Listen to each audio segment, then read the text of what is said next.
Are you tired of spending too much of your hard-earned money at the supermarket? Are you dreaming of farm-fresh eggs, homegrown veggies, and homemade everything? Well, welcome to Ditch the Store, where we break free from supermarket dependence and take back control of our food and household essentials.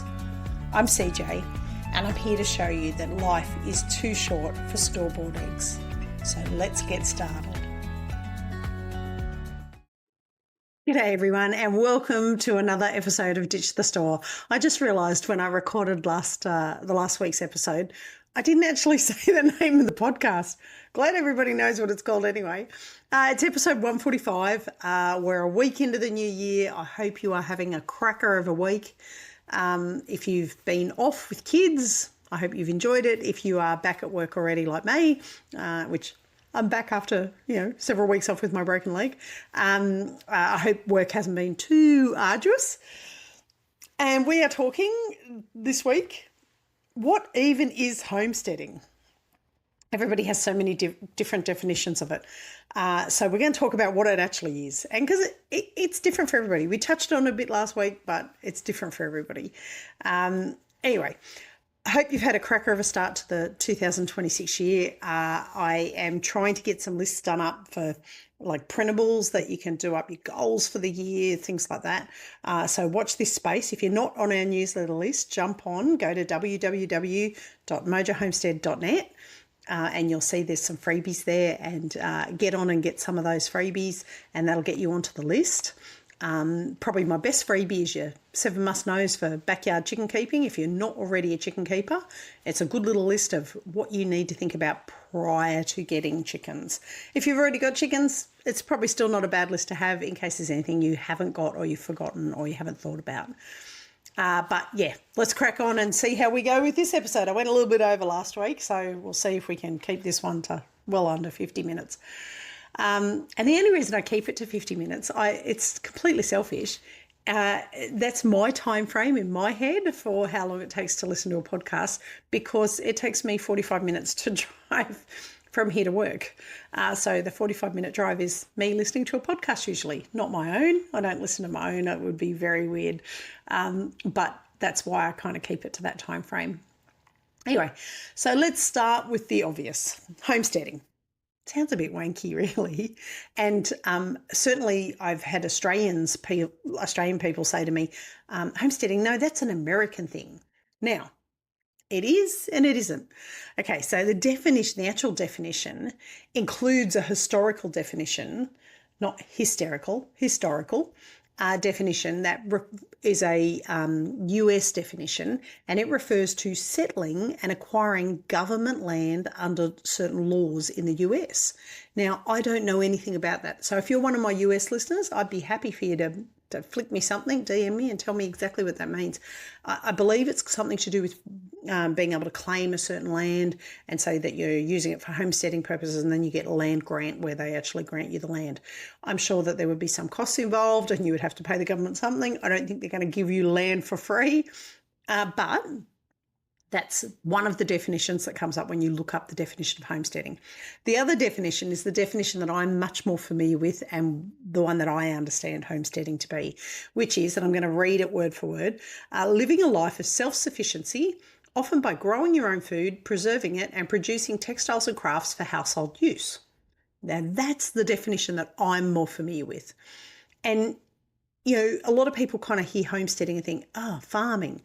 But it's not really farming. And that's because the definition of farming is actually the activity or business of growing crops and raising livestock. And in that is the really important part is business, whereas homesteading generally is for home use, where you might have a little bit of excess that you sell to other people, like we do with our eggs, but it's not a business. We are not an egg producing business. It is just part of our business that we have excess eggs and we sell it. The same way that if I made soap on a regular basis and I had excess soap, I might sell it. If I was growing vegetables and had excess vegetables and fruit, I might get a stall at the local markets and sell my excess produce. That is what, to me, homesteading is versus farming, where you are producing 5 acres of zucchinis and selling them either to a supermarket or at the markets, either or. I don't think it matters what your end user is, but just doing zucchinis or just doing zucchinis and cucumbers, and you go to the markets and you sell zucchinis and cucumbers. That to me is farming. Whereas homesteading is when you have excess and you are just selling off the excess, because it's a good way to supplement your income. But homesteading is hard work. I think anybody involved in farming or homesteading, this is one occasion where the two can be lumped together. It is hard work. And if you're not prepared to put in the effort, then you're not going to get the effort out of it. You're not going to get the gain out of it. So some key aspects to homesteading that fall under that definition. The first one is self-sufficiency, producing most of what you need from the land that you live on. And that, I think that is the real one. That's the one that my parents, when we first moved out of the city and moved to our farm, that's what they were aiming for. We caught fish in the local river. We grew our own beef, cattle and goats and pigs for meat, and chickens. We had meat birds as well. We had chickens for eggs. We never had beehives. We didn't go that far. We had fibre goats. We had some goats with cashmere. So, we had some goats that produced fibre. And my mum was an awesome gardener. So we had a massive big veggie garden. We had fruit trees, not so many fruit trees, but we had a few fruit trees. But mum grew most of her veggies. We also had a milking cow, Gypsy, who was a Frisian, and I used to milk her every morning, get about 9 litres out of her, and probably 2 litres of that was cream. So it worked out really, really well. Maybe not 2 litres, maybe 1.5 litres was cream. I know it was a lot. I used to separate it. We had a hand crank separator that I used to put the milk through the day after I'd milked. We'd leave it in the fridge for a day and then I'd put it through the hand crank. And we always had enough for butter and for cream for coffee and things like that. So, yeah, we had a lot. So self-sufficiency is the big one. Being able to produce your own food without having to go to the shops. Now, there's some things that it's very hard to become self-sufficient in.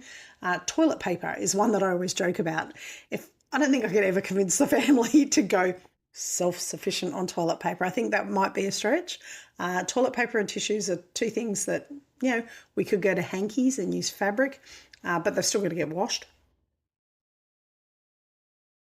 And I don't think my kids, if I handed my kids a hanky and said, you're blowing your nose in that, oh God, they already leave tissues lying around the house enough as it is. I don't need hankies lying around the house. That would be really gross. Another aspect of homesteading is subsistence farming, growing food for your personal consumption, which falls into that self-sufficiency, being able to make food that your family is going to consume and you don't have to go to the supermarket or the shops to buy it. Food preservation is another one. Canning, drying, storing food for later use, having a cellar that you can, a root cellar that you can store food in, like pumpkins, potatoes, onions that last a lot longer. Carrots will last for a while. Apples can go into cold storage. They're not as nice when they come out of cold storage as when they're fresh, but certainly you can keep them. But canning and drying is a good one. Herbs, certainly, just about, I can't think of any herb that can't be dried. So drying herbs is a great way to keep herbs from fresh herbs, so that you don't have to purchase them at the shop. Canning is something that I have dabbled in and it's something that I need to get better at. I saw a stovetop canner that's from the States the other day. And they talk in quarts when we're talking about canning, which is something I take a while to get my head around because in Australia we work in litres. But this one is a massive, big cast pressure cooker that you can put double layer of 1 quart jars in and pressure seal everything in that on a stovetop, which I think it's about a $600 pot, but maybe one year for Christmas, the handy helper might get me one. That would be a very great Christmas present. So food preservation is a big one. And that's because obviously for most people, there's a growing season And then there's a dormant season. And when you have that dormant season, that's when you're more likely to have to go to the shops and buy things if you haven't preserved or found a way to store foods that you can use later. So canning is a great way to store foods. And for people like us who are completely off grid, we're not connected to a mains power source. So I have one fridge. It's a big fridge, but I have one fridge. We had a freezer. The freezer died. We haven't replaced it with another chest freezer yet, but that's on the cards because, that way we can store meat. Because meat is a hard one. You can turn it into jerky and store it that way, but fresh meat is nice, and meat canning is very tricky. You have to watch out for things like botulism. So it's not that I wouldn't do it. I absolutely want to learn how to do it, but having a freezer to store meat in is also quite handy as well. So food preservation is a really key factor to helping you not have to purchase things at the supermarket in the non-growing season. Resourcefulness, making and repairing items, raising chickens, etc. So making and repairing items is a big one for us. We nothing gets thrown out. If we pull down a shed or we've cut up something and we've got leftover bits of corrugated iron or fencing wire, posts, things like that. Star pickets come out, they get as straightened as they can be and kept in a pile for when we need to use them for fencing again. We do not throw things out unless we really have no use for them. So making and repairing items is a big one. And that can come down to items within the house as well, because obviously if you don't have to buy something new, if you can repair it, then that works great. Our milking barrel that we use for our goats was a milking barrel that was made from a coffee table that I picked up at our local refuge. We call it the Green Shed. It's a place that takes in old bits of furniture, fixes them up a little bit and resells them. And the coffee table I bought from there for $20, and the handy helper put the headlock on it for me. He built out of timber a headlock to go on the end of it. And that is still going. That coffee table we still use that to this day. It's probably 5-6 years old now. It's got to be 6 years old. And it works fine. Raising animals, obviously, is a big one for resourcefulness. Having your own chickens, having your own meat birds, having your own cattle if you've got space, or goats or lambs if you've got space, is a great way of doing it. I know in the States a lot of people raise rabbits. In Australia, it's a little bit harder to raise rabbits. We have a wild rabbit population here that is horrendous. And unfortunately, the government decided to release a thing called myxomatosis, which is a disease that kills rabbits into the wild population. We regularly find rabbits that are myxomatosis affected on the farm, even though it's been years since that disease was released to the wild population of rabbits.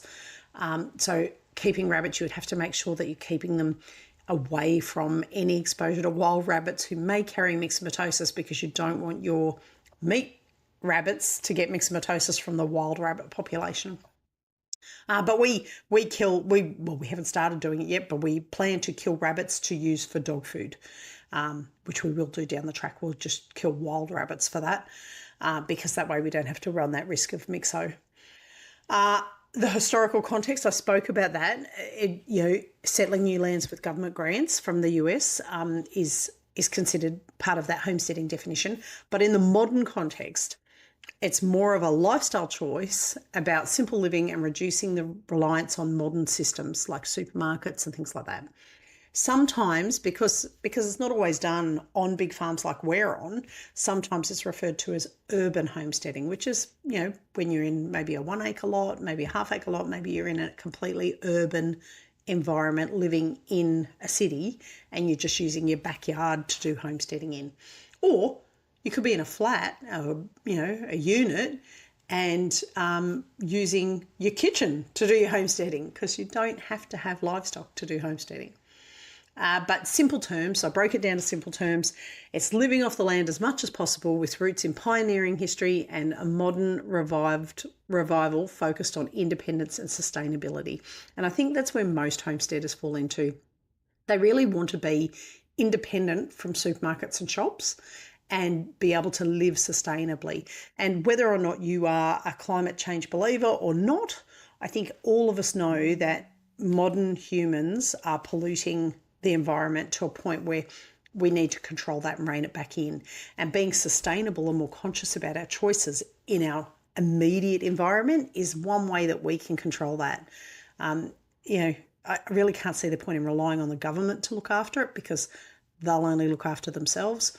Being sustainable in your own personal environment is probably the best way you can contribute to making sure that your environment is not being polluted to the point of affecting it.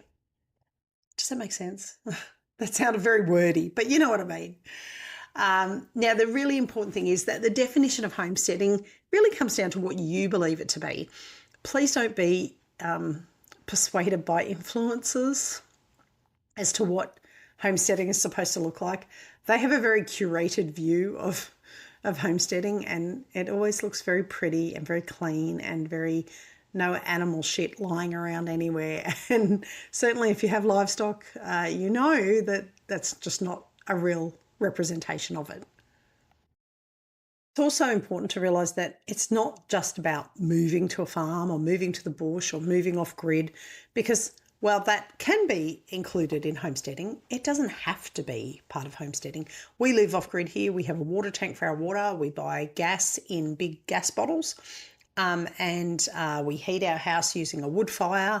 We have no connected mains electricity. We have solar batteries and solar panels that power our house. And while that's wonderful, it's not. It doesn't have to be what homesteading is for everybody else. It is very sustainable for us. We have on 120 acres, we have lots of timber to burn for firewood in winter. We are lucky enough to get enough sunshine, and we did spend $3,000 on batteries in the last 12 months to keep our solar panel system running. But since we've spent that $3,000 on batteries, literally we have not had an issue with any power source. I think we've had to run the generator maybe once in 12 months. So it's been a really big change for us, because we were running the generator a bit more regularly to pump up the power through winter, and we're hoping to go into this next winter. For us, it's summer at the moment in Australia. We're hoping to go into winter months with enough backup power so that we don't have to run the Jenny on a regular basis. But it doesn't have to be moving to the bush. Homesteading can be in your urban backyard. It can be in your unit or flat, and that can work for you too. So the definition should be what suits you, and it should be your rules, not what somebody else is telling you it needs to be. And it is really about doing what you've got, what you can with what you've got. So if you only have a balcony in your unit and you're growing, some cherry tomatoes in a pot and some basil and that horrible herb called coriander that the handy helper absolutely hates, because he's obviously got that genetic thing that it tastes like soap to him. I love coriander, so I would grow it and eat it, no problems. So coriander, for my American friends, I'm talking about cilantro. But basil, parsley, if you're growing some rosemary, all in your pots, out on your veranda. If you're making some soap in your kitchen, you're making your own sourdough bread, man, you're homesteading. It doesn't matter that you live in a flat. You're doing what you can with what you've got, and that's the main thing. It doesn't have to be that it's somebody else's view of homesteading. And there's also, if you're living in town and you don't have the ability to have a veggie garden in your backyard, think about community gardens as well. Community gardens in Canberra are huge, and it seems to me when I drive past, I've never been in and had a look. I'd need to go and have a bit of a squiz. Usually somebody will have a beehive in there, which is great because that means that everything's getting pollinated, which is a problem that my mum is having at the moment on her farm. She's on 10 acres and she has not enough bees to pollinate her fruit trees and her gardens because they had a flood come through there 12 months ago and it wiped everything out, including a few beehives. But having bees around a veggie garden means that everything will get pollinated. That also means somebody's producing local honey, which means you might be able to do a swap or a purchase with them, where if you're growing veggies, you can say to the honey grower, look, I can give you X amount of veggies, which is worth $20. Can you give me a jar of honey? Good swap. So food swaps, if you're really good at growing herbs or really good at growing tomatoes or cucumbers or whatever it is, grow excess of them, and then see if somebody can swap with you something that they grow that you're not so good at growing. Homesteading is also about keeping records and, managing your expenses coming in, expenses going out, what it's costing you for things, which is something that I haven't been great at in the past. I keep really good livestock records, but not so much on the money side of things. So that's my goal for 2026, to be a bit more conscious about what are we spending, what's it costing us, how much money are we making from that. And small livestock if you have the ability to do it. And if you're in a backyard, even if you're in an urban environment, having some backyard chickens is not a bad thing. You won't be able to keep roosters in an urban environment. Most councils have rules around roosters, which is fair enough. Our guys, we can hear them at 3 o'clock in the morning sometimes crowing. So not many people want a crowing rooster next to the house at 3 o'clock in the morning. And ours are definitely far enough away from the house that we don't get bothered by them. It's only if we're awake anyway that we hear them. But you can definitely keep some hens in your backyard. And don't forget, I am in the process of getting that course back up and running again for, I'm going to try and do it as an evergreen, so you can just jump on whenever you like. It's a backyard chicken keeping course that will go through everything you need to know to keep chickens in your backyard in an urban environment. So, keep an eye out for that. But that type of thing is what is included in homesteading. But I don't want you to feel like you have to have backyard chickens, you have to have a veggie garden, you have to have a milking goat. That's not the case. Homesteading can be so many things to so many people, and you need to define it for what suits you and your environment. So if somebody says, if you say to somebody you're a homesteader and they go, oh, you've had animals. No, I just have veggie gardens and I make my own soap and I make my own cleaning products and my own sourdough bread. Oh, well, that's not really homesteading. Yes, it is. It is for you with what you're doing, what you can with what you've got. Now, for us, it started with chickens and honey. We started off with chickens. We got hatched out. I borrowed an incubator off somebody. I didn't even buy one. I borrowed one.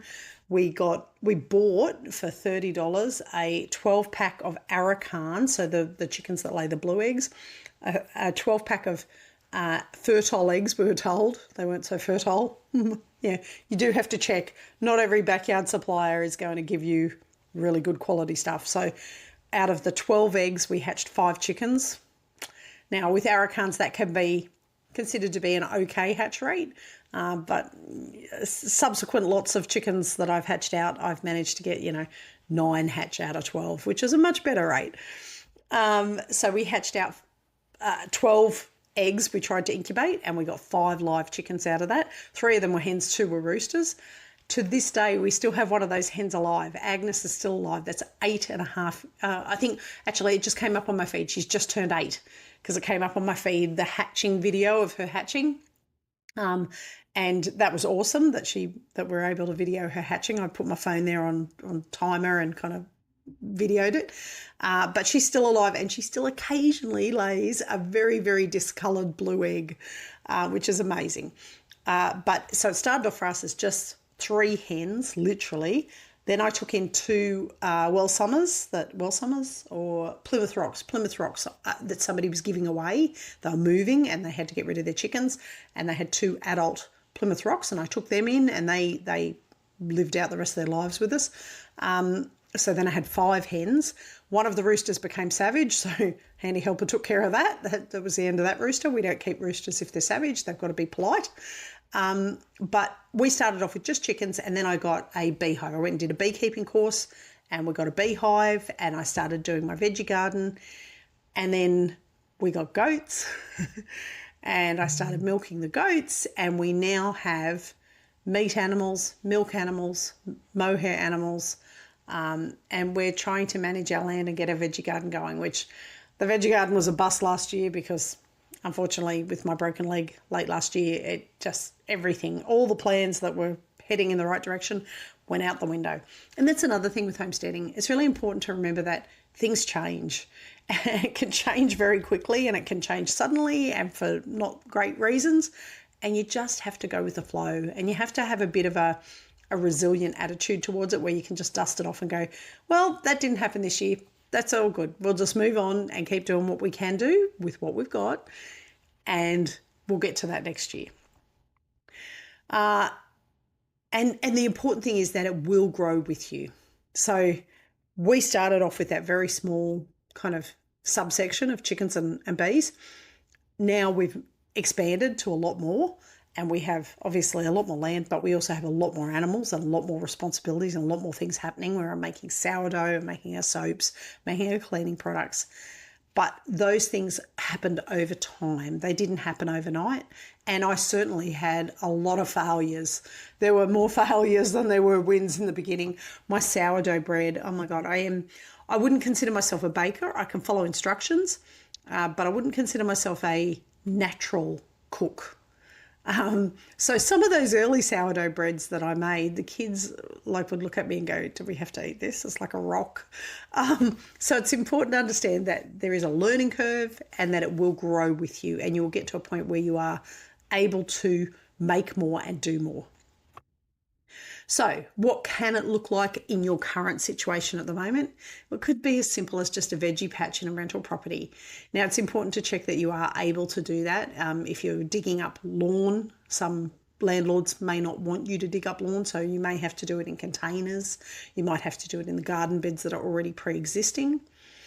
Growing herbs in pots is a great way to do it. Making your own soap, making your own cleaning products is something you can do in your kitchen with what you've got there. You don't need outside space to be able to do that. You can do things like food preserving and bartering. Now, food bartering, yeah, you could be growing your own and swapping it with a neighbour or swapping it with somebody at community gardens that grow something that you don't grow and you want, to swap them out. Food preserving. This is something really interesting because I started doing this when we were still living in town. And like I say, I'm no gardener. Gardening for me is an effort. I really have to concentrate. I really have to be focused on what I'm doing. It doesn't come naturally to me. But food preserving was something that I kind of sat there and thought about and thought, well, there's lots of things that I want to preserve that I don't necessarily grow and that I can't grow in this area, or couldn't grow at the time that I was living in an urban block. So how I started off originally with my food preserving was I was going to the farmers markets on a Sunday afternoon, late in the afternoon. The farmers markets here run usually Thursday through to Sunday. And by Sunday, they're trying to get rid of stock because they're packing up and they're not going to be back there before next Thursday. So they really don't want to have to cart stuff or put it back into cold storage or things like that. They want to get rid of it. They want to offload it. So you go there late on a Sunday afternoon, you'll see things marked down. There'll be things where it's the same price as what was a kilo of strawberries will now be 2 kilos of strawberries. So, and I did it with cherries the first time. Cherries, I think it was 5 kilos of cherries for $20. It was a really good deal. And then I covered the kitchen in cherry juice. I pipped all the cherries and I canned them so that we had canned cherries for the next year.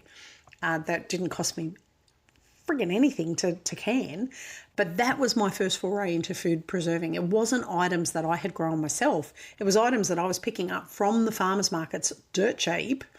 And my theory was, if I fucked it up, it didn't matter because I got it so cheap. So, it was my first attempts at preserving and canning, and I thought, I'm going to stuff this up for sure. I'll get really cheap stuff, have a crack at canning it, and see how I go. Now, I actually have one of those jars of cherries left. We've eaten all the others, but out of that 5 kilos or whatever it was of cherries, I think I've still got a can sitting in the pantry, and it would be 7 years old, six years old, might be 6 years old. And the lid hasn't popped on it. I'm going to guess it's going to be okay still. I don't know. I'd probably have to look up before we crack it. I actually forgot that I had it in there, and that's why it hasn't been used. It was sitting right at the back of the pantry. But that was my first foray into food preserving. So don't think you have to grow everything that you're going to preserve. You can go to the farmers markets, pick something up really cheap and have a crack at preserving that. It's a really good way to learn how to preserve because you haven't spent a fortune on it. And also too, you might preserve it, open the tin later and go, oh, I really don't like preserved peaches. That's not as nice as a fresh peach, in which case you wouldn't do it again. Makes it simple. Now, keeping goats for milk or cows, if you've got space, a Jersey cow or Frisian cow for milk is another great way of doing it. Again, you don't have to have livestock, but I have more livestock than I do veggie garden space. I've got the veggie gardens there, I just don't use them. But I have more livestock that I am concerned with and homestead around supporting than I do my veggie garden. And that's because we love cheese, we love milk, we love raw milk, which is too expensive to buy raw goat's milk here in Australia. It's like $11 a litre or some crap like that. I think it's $9 a litre and $11 for 2 litres of raw milk. And I'm just not prepared to spend that when I can milk. At the moment, I'm milking 2 goats this year because we didn't have a buck last year, so I had to use a different buck. So next year, I'm hoping to have like 5 or 6 that are in milk. Now, I might even have to go to a milking machine by that point because the old hands aren't, lasting as long as what they would like to, and I'm going to end up with arthritis the way I'm going. But keeping goats for milk is a great way of doing it if you've got space, and you really only need a couple of acres for goats. Bees for honey. You could be in an urban block and have a beehive. It's actually legal to do that. The number of beehives you can keep as a registered beekeeper, which it is important to stay as a registered beekeeper. There's a lot of things that come out, knowledge that you need to keep on top of with beekeeping. So it is important to become a registered beekeeper. Is 1 hive per X number of square metres. So a normal urban house block, you can keep 1 hive on a normal urban house block. And having your own honey is amazing, but it also means that you can pollinate all of your plants in your garden because your bees will look after your garden first because it's closest for them. It can also just be using your land intentionally and not just letting it sit. Having a beautiful lawn is not going to feed your family. Even if you don't have animals yourself, if you have a space, a block of land that you have grass growing on, rent it out to other people to put a potty calf on, to put we call a fat lamb, that's what we call them here in Australia, where you have a lamb it might have been a bottle-reared lamb or a lamb that somebody's bought that's weaned off its mother and they're fattening it up to put in the freezer, and rent it out. Say to them, you can put a lamb here, you can put 2 lambs here because I've got a couple of acres, but can you give me half a lamb once they're fully grown? And that means that somebody else can use your land to grow out their animals, and in return you barter and get some of that animal back when it goes to freezer camp. So the main thing with homesteading is something that, and I've heard people say, the old time skills, the old, historical skills. Homesteading does require some diverse skill sets that really focus on that self-sufficiency, and it will include things, and it can include any of these things. It doesn't have to include all of them, so please don't try and do everything at once. Gardening, food preservation, so canning, dehydrating, things like that. Animal husbandry, and that can be keeping chickens, that can be keeping goats, it can be keeping milking animals, it can be keeping meat animals, meat birds, that kind of thing. And you will need some basic vet care understanding to keep animals. Even with chickens, I always say, and that's what I have as part of my course, is that you need to understand how to look after those little things that come up with chickens, because vet bills can be expensive. So you do need some skill sets there. DIY carpentry, fencing, repairing skills, so that you're not having to pay somebody to come in and do it. I'm very lucky. The handy helper he's an ex-mechanic by trade, and he's half handy when it comes to tools and building and things like that. And certainly anything he doesn't know how to do, he'll sit down and watch a YouTube clip and then go, rightio, I think I can do that. And he'll go and have a crack at it. And we've not had a problem with it. I can knit, I can sew, I can make things without a pattern, which is a skill that I was taught by my mother. So that's something that I'm able to do without too much hassle. Cooking from scratch. Like I say, I'm not a natural cook, but I can follow instructions. And I think that's a really important bit. If you're not a natural at something, being able to follow instructions makes a huge difference because somebody else has done it before you. And if you can utilise their knowledge in order to make things for yourself, go for it. Have at it. That's the way to go. It's having a learning mindset where you can say, I don't know how to do that, but that person does, and I'm going to take information from them and I'm going to have a go at it myself. And resource management is the other one, which is like us, where we're off grid, being able to manage our water supply, being able to pump water to animals, troughs and things like that is something that, the handy helper and I both have a part in. It's not just him. I do understand the basics of that kind of mechanical stuff. our solar panels, you know, I have a pretty good grasp on. He's definitely more across it than I am, but when he's not here, if there's a problem with the solar, I can usually manage it on my own. And also understanding finances when it comes to homesteading. There is no point spending $50 to get 1 litre of milk. If it's costing you that much, then you're doing it wrong. The whole point of homesteading is that you are bringing the cost of living down, and that you're being more self-sufficient with what you are able to do. So the main things you need for homesteading are patience, problem solving, and a willingness to constantly learn. Like I said, you have to have that open learning mindset where you go, somebody else has done this before me, but I can learn from them. And there's lots of places that you can do that. I've just started my school community, which is SKOOL.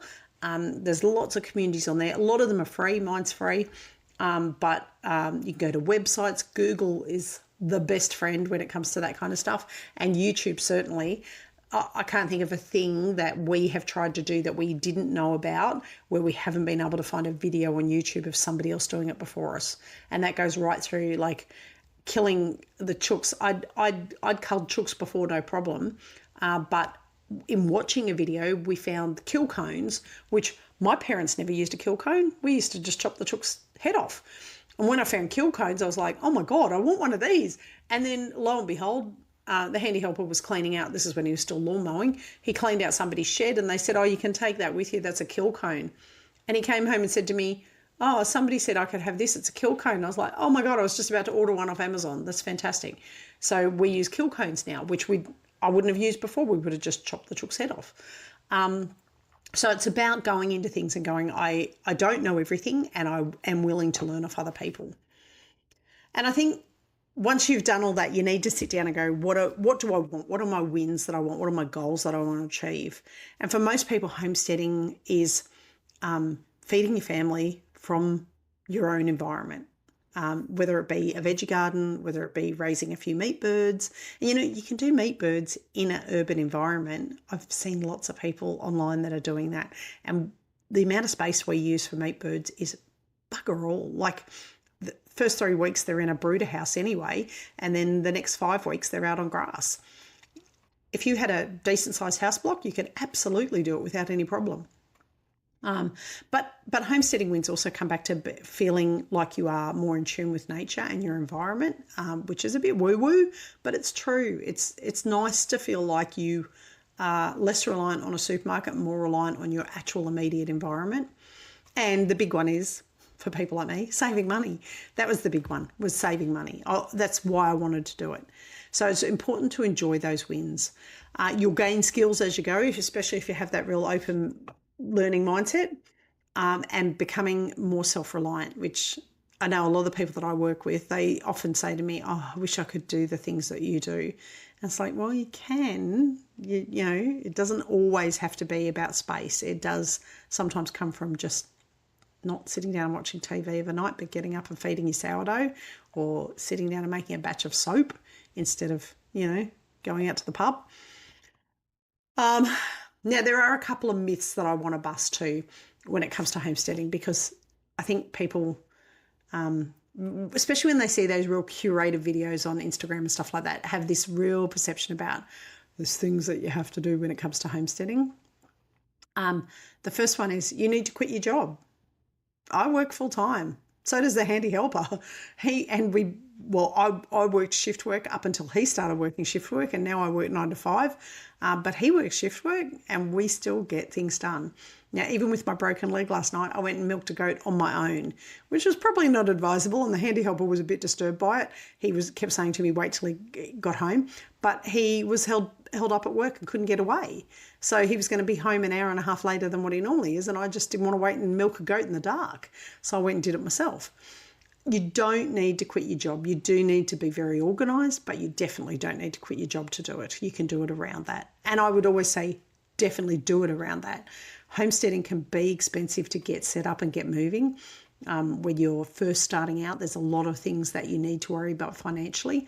So I would say don't quit your job. Work and pay off your farm, pay off your land, pay off your house, make sure that's done. Once that's done, if you're already homesteading, then you could look at maybe reducing your hours and going part-time so you can focus more on the homesteading but still have an income coming in. But definitely don't quit your job over it. You need the perfect property. Nope. The property that we're on here is probably, it's 120 acres, but there was lots of things that weren't great about it when we first moved here. The veggie garden was there, but not doing so fantastic. The fencing is terrible. We've been working constantly on the fencing. There was no outbuildings, sheds for animals to be in. There's only one big shed. So we've had to build up little sheds and things. You just have to kind of chip away and do what you can when you can. You need to know everything. That's the other myth. And absolutely not. Like I said, I was terrible with my sourdough bread to start with. And the problem is you Google things and somebody will say, do it this way, and you do it and it turns out shit. And you think, oh God, how did it work for them and it's not working for me? It's important to understand that it is a very much learning cycle and a learning curve it's like a hockey stick learning curve. You'll start off going, oh my God, this is not working. And usually things go downhill. And then all of a sudden you'll be like, oh my God, everything is working. My bread's turning out perfect. And literally I will get a loaf of bread out that turns out perfect.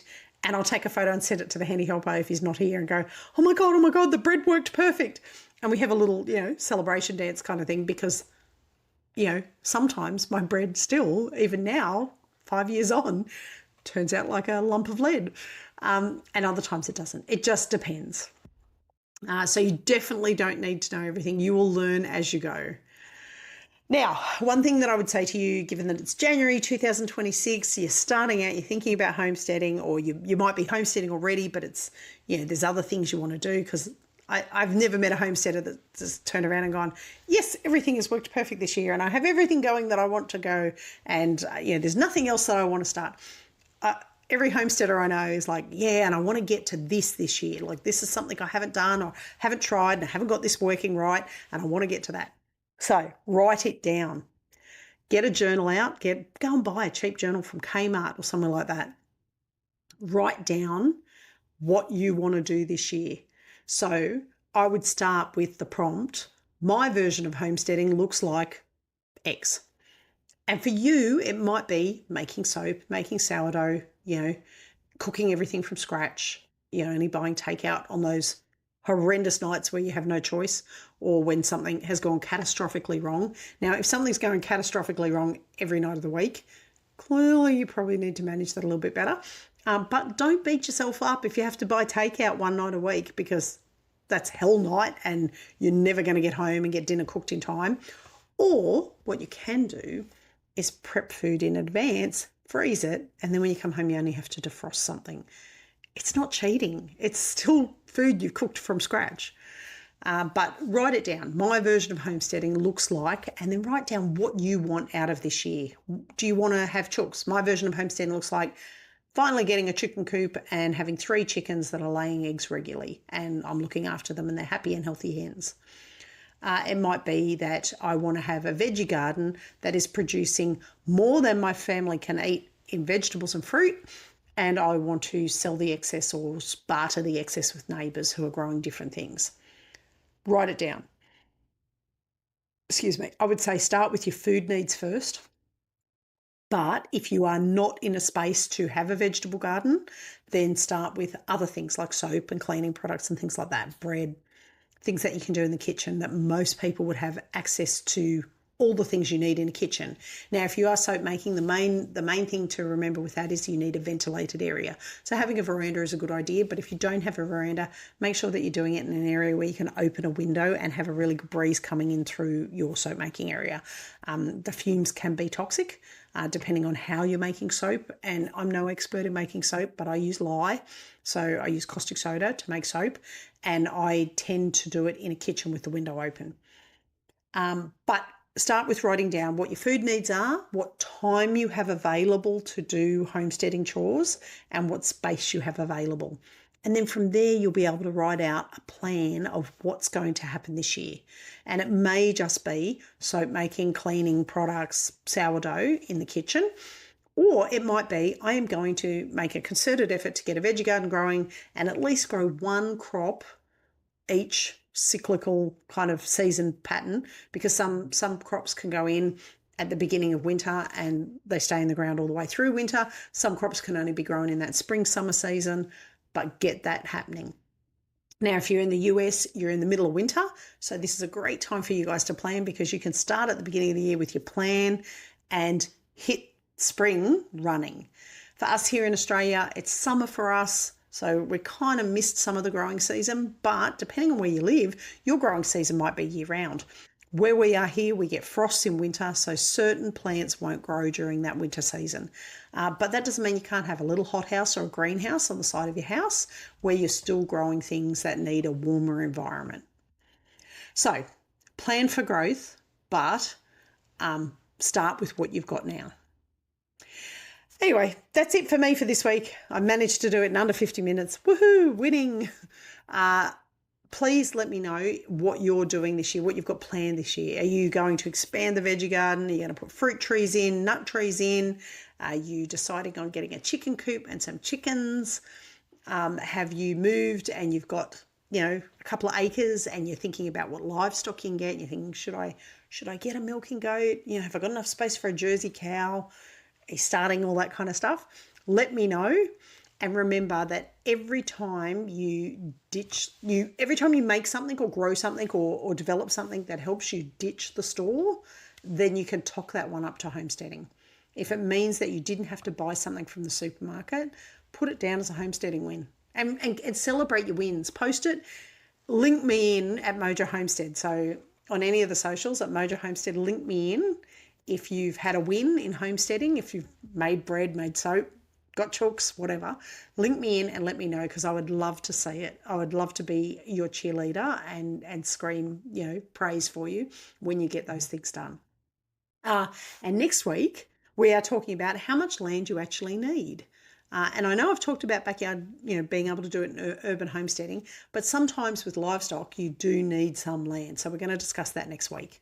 Anyway, that's it for me for now. Have a fantastic January. I hope it's going really well for you, 2026. Like I keep saying, this year is going to be my year. No injuries. Fingers crossed, no injuries so far. And we'll keep going and see what we can get done for 2026. Bye for now. Well, that's it for today's episode of Ditch the Store. If you're loving the journey to self-sufficiency, be sure to subscribe. You can also leave a review for us, or share this episode with a friend who's ready to break up with their supermarket. If you've got questions or success stories, we'd love to hear about them on the socials. You can also find me at www.mojohomestead.net. Until next time, keep raising, growing and making. And remember, life's too short for store-bought eggs.